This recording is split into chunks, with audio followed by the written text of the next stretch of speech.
to speak on behalf of consumers at the close of this conference today. Thank you.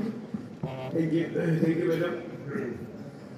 सबसे पहले राष्ट्रीय उपभोक्ता दिवस की बहुत बहुत शुभकामनाएं देता हूं और ये आखिरी मौका जो मुझे मिला है, निश्चित रूप से इस अर्थव्यवस्था में और पूरी व्यवस्था के पैनल में कंज्यूमर को ही मिलना चाहिए, क्योंकि आखिरी निर्णय उसी को करना होता है, चाहे हम लोकतंत्र की बात करें, चाहे राज्य व्यवस्था की बात करें। साथियों, सुबह से आप लोगों ने बहुत ही महत्वपूर्ण चर्चा में आज हिस्सा लिया है और बहुत पेशेंस के साथ इतनी देर तक अभी तक बैठे हुए हैं, उसके लिए मैं आप सबको धन्यवाद देता हूँ। आज हम जिस विषय पर चर्चा करने के लिए यहाँ आप इस पैनल में इकट्ठे हुए हैं, वो डार्क पैटर्न को लेकर है। मेरे इससे पहले सभी विद्वान वक्ताओं ने आपको बहुत ही विस्तार से डार्क पैटर्न के बारे में बताया है। किसी भी इलेक्ट्रॉनिक प्लेटफॉर्म, मोबाइल ऐप के जरिए जब कोई भी वस्तु या सेवा बेची जाती है तो उसमें ऐसा कोई भी आचरण जिसकी उपभोक्ता पूर्व में धारणा नहीं रखता, अपेक्षा नहीं रखता, किसी तरकीब से जब किया जाता है तो वहां पैटर्न डार्क पैटर्न में बदल जाता है।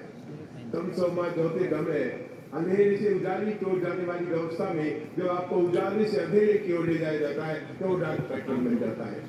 मुझे खुशी है अनुपम मिश्र साहब हमारे सामने बैठे हैं और उनके नेतृत्व में डार्क पैटर्न के लिए जो टास्क फोर्स थी उसमें मुझे भी रहने का मौका मिला और बहुत मेहनत करके डार्क पैटर्न का ये जो सारा गाइडलाइन निकली है, 13 डार्क पैटर्न की जो पहचान की गई है, मैं बताना चाहूंगा ये 13 डार्क पैटर्न कोई सीमा नहीं है।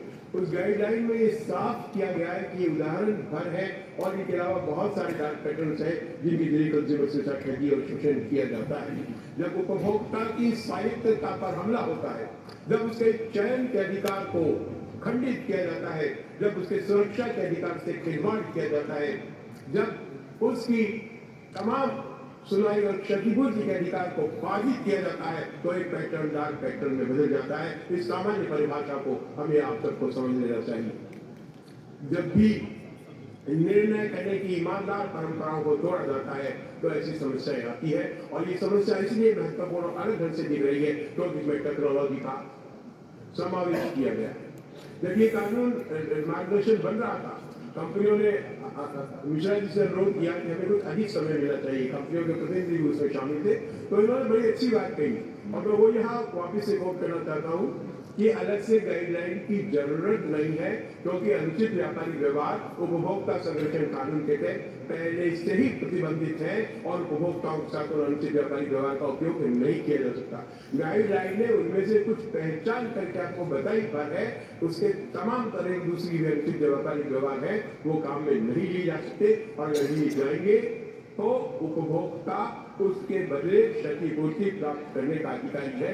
ये प्रावधान पहले से ही कंज्यूमर कानून में मौजूद है। जरूरत इस बात की है कि कैसे इस डार्क पैटर्न पर प्रभावी ढंग से रोक लग सके और कैसे आज हमारी जुडिशरी के बहुत सारे लोग शामिल हैं वो ये समझ सके कि जब उनके पास फैसला करने का वक्त आ रहा है, जब अनुचित व्यापारिक व्यवहार की पहचान करते हैं तो किस क्राइटेरिया से वो साफ तौर पर समझ सके कि हाँ वो अक्सर अनुचित व्यापारिक व्यवहार किया गया है। और उस मामले में ये जो हमारी गाइडलाइन है निश्चित रूप से बहुत ही उपयोगी साथी होगी। साथियों, समय कम है और हम अपना सारा समय पहले निकाल चुके हैं। मैं सिर्फ एक बात कहना चाहता हूँ जो डार्क पैटर्न की अंतर्राष्ट्रीय परिभाषाओं में शामिल है, हम में से एक भी ऐसा नहीं है जो डार्क पैटर्न के जरिए ठगा नहीं गया हो अगर वो ऑनलाइन मार्केटिंग के टूल्स को यूज करता है। हम कितने भी अपने आप को अवेयर समझते हो, हम कितने भी जागरूक और चतुर समझते हो, ये साइट्स जो आर्टिफिशियल इंटेलिजेंस के जरिए हमारे कंज्यूमर बिहेवियर के स्टडी के जरिए इन डार्क पैटर्न्स को तैयार करती है, हमें निश्चित रूप से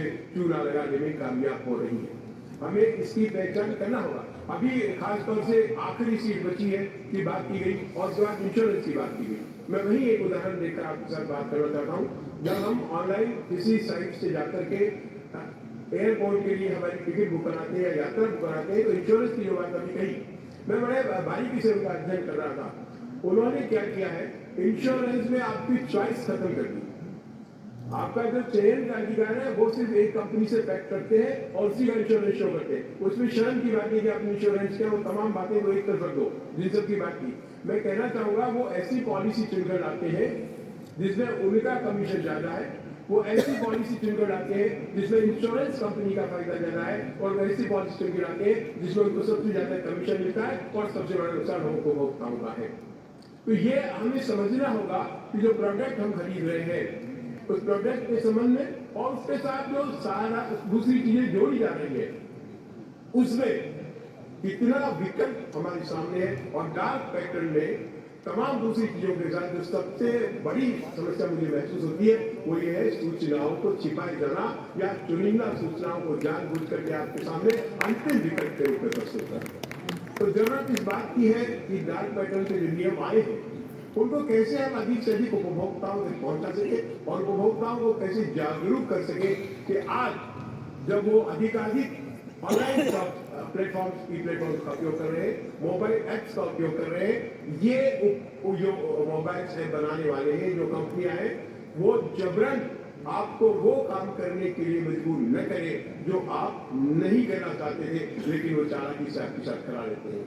आपकी गोपनीय जानकारियां जो आप उनको देना नहीं चाहते आपके साथ शेयर कर लेते हैं। संक्षेप में 2 लाइन में मैं समझाना चाहूंगा कि वेबसाइट और ऐप्स पर उपभोक्ता को वस्तुएं या सेवाएं बेचने या निजी डाटा को हासिल करने के लिए किए गए ऐसे सभी कार्य जो सामान्य उपभोक्ताओं की सामान्य धारणा से ज्ञात नहीं होते इसमें शामिल है। और दुर्भाग्यपूर्ण बात यह है कि इस संबंध में शुरुआत में काम में ली जाने वाली सामान्य बिक्री की तकनीकें जिनको हम कह सकते हैं जो टेक्निक्स की धीरे धीरे चालाकी में बदलती हुई अनुचित व्यापार, षड्यंत्र, धोखाधड़ी और आपराधिक साजिश तक बदल चुकी है और उपभोक्ता को अनचाही, जबरदस्ती और बहरा फंसाकर भावनाओं में लाकर सामान और सेवाएं लेने के लिए बात कर रही है। इनसे सतर्क रहने की जरूरत है। मंत्रालय को बहुत बहुत धन्यवाद जो गाइडलाइन लाए हैं और मैं उम्मीद करता हूँ कि इन पर अंकुश लगाने में हमारा ये जो भी कार्य हुआ है हम किसी हद तक सफल होंगे। आप सबसे यही आह्वान करता हूँ कि अधिक से अधिक उपभोक्ताओं तक ये जानकारी पहुँचाए। धन्यवाद। जय हिंद।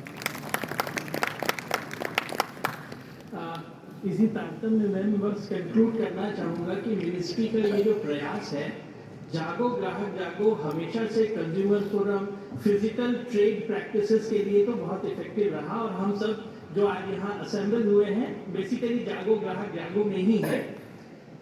डार्क पैटर्न्स का जो प्रयास है बेसिकली जागो ग्राहक जागो in the world of digital e commerce है। इसमें कुछ भी नया नहीं है, लेकिन अभी तक डिजिटल वर्ल्ड जो अनमॉनिटर्ड जा रहा था अब उस पर नकेल कसी जा रही है। तो बस जागो ग्राहक जागो ही हो रहा है। That's it. Thank you. Thank you. Let me just wind up in 2 minutes. Okay, I want to thank this panel because in this short span of about 45 minutes, हम लोगों ने पूरा जो एक तरह से पर्सपेक्टिव है डार्क पैटर्न्स का, वो डार्क पैटर्न्स क्या है, उसका रेगुलेटरी फ्रेमवर्क क्या है और उसमें कंज्यूमर इंटरेस्ट कैसे प्रोटेक्ट होता है, इंडस्ट्री का पर्सपेक्टिव भी हमने लिया और हमको कंज्यूमर किस तरह से उसकी चॉइस कम हो रही है, उसको इंफॉर्मेशन नहीं मिल रही है और क्यों ज़रूरी है consumer awareness about dark patterns. इस नोट पे हमने इस सेशन को एंड किया। इसके लिए मैं आप सबके बहुत बहुत आभारी हूँ। Thank you so much.